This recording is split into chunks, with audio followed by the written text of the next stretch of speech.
ഇന്ന് ഞങ്ങൾ നിൽക്കുന്നത് തിരുവനന്തപുരം നഗരത്തിന്റെ ഹൃദയഭാഗമായ തൈക്കാട് എന്ന സ്ഥലത്താണ്.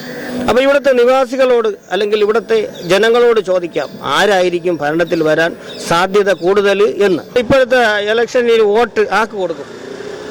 അതിപ്പോ നമുക്ക് അവിടെ പോകുമ്പോഴത്തേക്ക് ഓർമ്മ ഏത് വരുന്നോ ആ പടത്തിൽ കൈ കുത്തും. അത്ര അതിൽ തന്നെ കുത്തും. അവര് പറഞ്ഞു വിടും ഇന്ന പടത്തിൽ ഇപ്പൊ കൈ കുത്തി വിടണമെന്ന്. ആര് പറഞ്ഞു വിടും? അങ്ങനെ അവിടെ ഇരിക്കുന്നവരെ നമ്മള് അടയാളമൊക്കെ തന്നിട്ടേ അവര് പറയും ഇന്നതുപോലെ ഇത്ര നമ്പരാണ് അതിൽ കുത്തണം എന്ന് പറയും. ശരി. അയ്യോ, അങ്ങനെ പറയാൻ കാരണം റിട്ടേണിംഗ് ഓഫീസർമാരാണ്. അങ്ങനെ പറയൂലല്ലോ. അതൊന്നും എനിക്ക് അറിഞ്ഞൂടെ. എന്റെ അടുത്ത് പറഞ്ഞിട്ടുള്ളത് എനിക്കറിയാം. പല സ്ഥലത്തും ഇങ്ങനെ പറഞ്ഞിട്ടുണ്ട്. നമ്മൾ ഈ കിള്ളിപ്പാല സ്കൂളിലല്ലേ സ്കൂളിലാണ്. അപ്പൊ അവിടെ ചെന്നിട്ട് ഇത്ര നമ്പറിൽ തന്നെ വോട്ടർ എന്ന് പറയും അല്ലേ?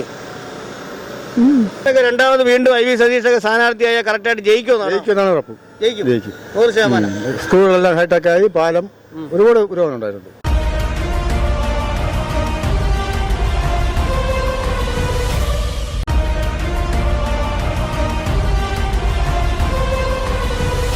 (2026) ഇലക്ഷൻ അടുത്തു അല്ലേ? 3 പാർട്ടിക്കാരും ഓൾറെഡി ഉടുപ്പും തച്ചങ്ങനെ ഇരിക്കുകയാണ്. അപ്പൊ ആരായിരിക്കും ഭരണത്തിൽ വരും എന്നുള്ളൊരു പിണറായി സർക്കാർ വരുമെന്നാണ് പ്രതീക്ഷ. പിണറായി സർക്കാർ വരുമെന്നാണ് പ്രതീക്ഷ. അല്ല, പിണറായി സർക്കാർ അങ്ങനെ വരുമെന്നുള്ള പ്രതീക്ഷിക്കാൻ കാരണം എന്താണ്? വികസന പ്രവർത്തനങ്ങളെ കുറിച്ചാണോ? വികസനങ്ങളുണ്ട്, കുറെ നല്ല കാര്യങ്ങളൊക്കെ ഇപ്പോൾ ചെയ്യുന്നുണ്ട്. പെൻഷൻ കൊടുക്കുന്നുണ്ട്. പിന്നെ ആശുപത്രി ആയാലും നല്ല പുരോഗമനമുണ്ട്.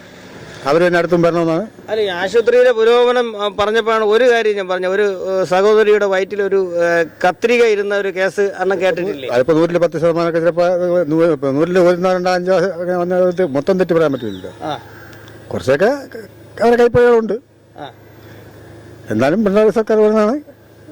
പക്ഷെ നേരത്തെ ഇതേപോലെ തന്നെ കത്രിക ഇരുന്ന ഒരു പെൺകുട്ടിക്ക് അതിന് വേണ്ടുന്ന സഹായം സർക്കാരിന്റെ ഭാഗത്തുനിന്ന് ഉണ്ടായില്ല എന്ന് നമ്മൾ മാധ്യമങ്ങളിലെല്ലാം വായിച്ചു കേട്ടു അല്ലേ?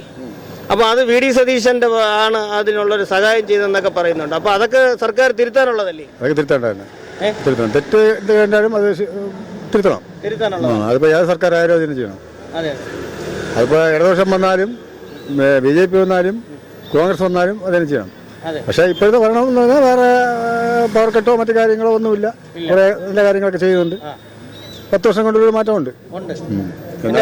അതോടൊപ്പം തന്നെ നമുക്കിപ്പോ സ്വാതന്ത്ര്യമായിട്ട് നടക്കാനൊക്കെ ഒരു സ്വാതന്ത്ര്യമുണ്ട്. ജാതിയുടെ അങ്ങനെയുള്ള ഒരു കാര്യങ്ങളൊന്നുമില്ല. അതൊക്കെ ഉള്ളതല്ല. ജാതി പ്രശ്നമോ വേറെ ഒരു മറ്റു രീതിയിലുള്ള ഒരു അലിഗേഷൻ ഒന്നുമില്ല. കുഴപ്പമില്ല എന്നാണ് എൻ്റെ ഒരു. അതോടൊപ്പം തന്നെ വയനാട് ദുരന്തത്തിൽപ്പെട്ടവർക്ക് ഇപ്പോൾ ഒരു 178ഓളം വീട് വെച്ചു കൊടുത്തു. അതൊക്കെ സർക്കാരിന്റെ നല്ല പ്രവർത്തനമല്ലേ? നല്ല പ്രവർത്തനമാണ്. നല്ല പ്രവർത്തനമാണ്. എത്രയോ പേര് വെള്ളത്തിൽ ഒഴിച്ചു പോയി. അവർക്കൊക്കെ ഇതൊരു നല്ലൊരു ഇതാണ്. ഒരു നല്ല കാര്യമാണ് ചെയ്തിട്ടുള്ളത്. ഒരു ഭവനം എന്തായാലും നമുക്ക് ആവശ്യമാണ്. അതിപ്പോ വലിയവരോ ചെറിയവരൊന്നുമില്ല. ഒരു കുടുംബം ഒരാളിന് ആ ഒരു പാർപ്പിടം കൊടുക്കുന്നത് നല്ലതാണ്.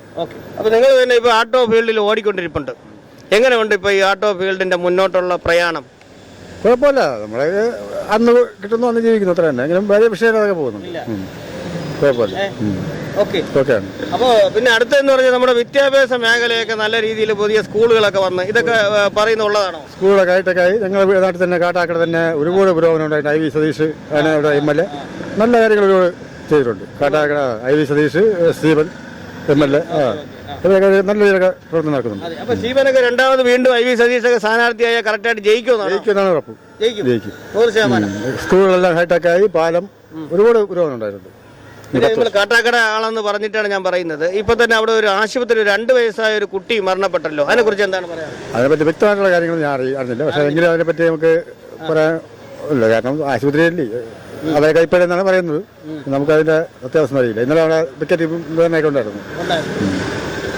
എന്തായാലും LDFന്റെ ഭരണപരിഷ്കാരങ്ങൾ മികച്ചതാണെന്നാണ് ചേട്ടന്റെ അഭിപ്രായം. അതുകൊണ്ട് രണ്ടാമത് വീണ്ടും LDF വരണമെന്നാണ് ചേട്ടൻ പറയുന്നത് അല്ലേ? തീർച്ചയായും. 2026 ഇലക്ഷൻ ആയല്ലോ. ഇപ്പം ഇലക്ഷനായി. വോട്ടില്ലേ? അല്ലേ MLA ഇലക്ഷൻ ഉണ്ടല്ലോ. അപ്പൊ അതിൽ നമുക്കിപ്പം അമ്മയെ പറയുകയാണെങ്കിൽ പെൻഷൻ ഉണ്ടോ? പെൻഷൻ ഉണ്ട്. അപ്പൊ അത് പെൻഷൻ ഇപ്പൊ കൂട്ടിയെന്നൊക്കെ സർക്കാർ കൂട്ടിയെന്നൊക്കെ പറയുന്നുണ്ട്. ഉള്ളതാണ്. നേരത്തെ കോൺഗ്രസ് സർക്കാരൊക്കെ ഭരിച്ചോണ്ടിരുന്നപ്പോ എത്ര രൂപയായിരുന്നു? 1600 ആയിരുന്നു. നേരത്തെ 1600. 2000 ഉണ്ട്. ഇപ്പൊ 2000 ഉണ്ട്. ആ അപ്പൊ അതായത് LDF സർക്കാർ കയറിയതിന് ശേഷമാണ് ഈ 2000 ആയത്. അതെ അതെ അതെ. അപ്പൊ അമ്മ ഇപ്പോഴത്തെ ഇലക്ഷനിൽ വോട്ട് ആക്ക് കൊടുക്കും? അതിപ്പോ നമുക്ക് അവിടെ പോകുമ്പോഴത്തേക്ക് ഓർമ്മ ഏത് വരുന്നോ ആ പടത്തിൽ കൈ കുത്തും, അത്ര. അതിൽ തന്നെ കുത്തും. അവര് പറഞ്ഞു വിടും ഇന്ന പടത്തിൽ ഇപ്പൊ കൈ കുത്തി വിടണമെന്ന്. ആര് പറഞ്ഞു വിടും അങ്ങനെ?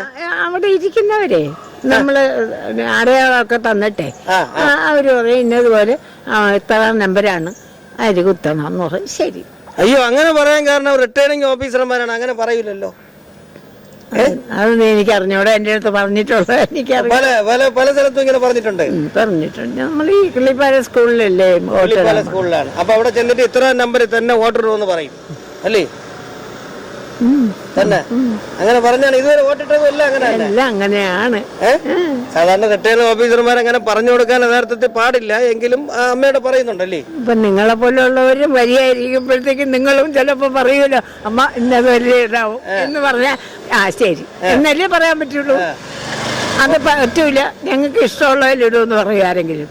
ഓ അങ്ങനെ അങ്ങനെ പറയൂല, ഇടുമെന്ന് പറയും. എന്തായാലും പെൻഷന്റെ കാര്യത്തില് അമ്മയുടെ അഭിപ്രായത്തിൽ സർക്കാർ നല്ലതാണല്ലേ? അതെ തന്നെയല്ലോ. പിന്നെ എന്തായാലും 2000 രൂപ പെൻഷൻ ആക്കിയത് സർക്കാരിന് ഒരു ബിഗ് സല്യൂട്ട് കൊടുക്കാം അല്ലേ? സല്യൂട്ട് കൊടുക്കാം. കുസൃതി ചോദ്യം ചോദിക്കട്ടെ, നമ്മുടെ മുഖ്യമന്ത്രി എങ്ങനെയുണ്ട്? അയ്യോ, അവരെല്ലാം നല്ലതായിട്ട് തന്നെ നമ്മളടുത്ത് ഇതുവരെയും പെരുമാറിയത്. ഇനി എങ്ങനെയെന്ന് അറിഞ്ഞൂടാ. കാലങ്ങളെ ദിവസങ്ങൾ പോകുന്തോറും വ്യത്യാസങ്ങൾ വരുമല്ലോ. അപ്പൊ എന്തായാലും ഇപ്പൊ ഇനി അടുത്ത ഇലക്ഷനിലും അദ്ദേഹം തന്നെ വരണമെന്നാണ് പറയുന്നത്. ആര് നിൽക്കുന്നോ അവർക്ക് ഇടുക നമ്മൾ, അത്രേ ഉള്ളൂ. അതായത് നല്ല പ്രവർത്തനം ചെയ്യുന്ന ആരാണോ അവർക്ക് നമ്മൾ വോട്ട് കൊടുക്കും. അവർക്ക് വോട്ട് കൊടുക്കും, അത്രേ ഉള്ളൂ. അത് നമുക്ക് പോകാനാകുമെങ്കിൽ പോയി ഇട്ട് കൊടുക്കുക. ആവതില്ല, ഒന്നാമത്തെ കാര്യമല്ല, വയ്യ ഉറ ഇട്ടോണ്ടാണ് ഞാൻ നിൽക്കുന്നത്. കാര്യം സുഖമില്ലാത്തവളാണ്. അപ്പൊ പിന്നെ ദിവസം പോകും തോറും എനിക്ക് അസുഖം കൂടി വരുമ്പം എനിക്ക് പോകാൻ പറ്റുമോ വോട്ടിടാൻ? വണ്ടി കൊണ്ടുവരാൻ പറയും, കൊണ്ടുവന്നിട്ട് അവിടെ പോയിട്ട് നമ്മൾ സത്യസന്ധതയിൽ ചെയ്യും. ഓക്കെ. അപ്പൊ എന്തായാലും വണ്ടി കൊണ്ടുവരുന്നവർക്ക് തന്നെ നമ്മൾ വോട്ട് കൊടുക്കും. അതെ അതെ, അത്രേ കൊടുത്തിരിക്കും. ശരി അമ്മ.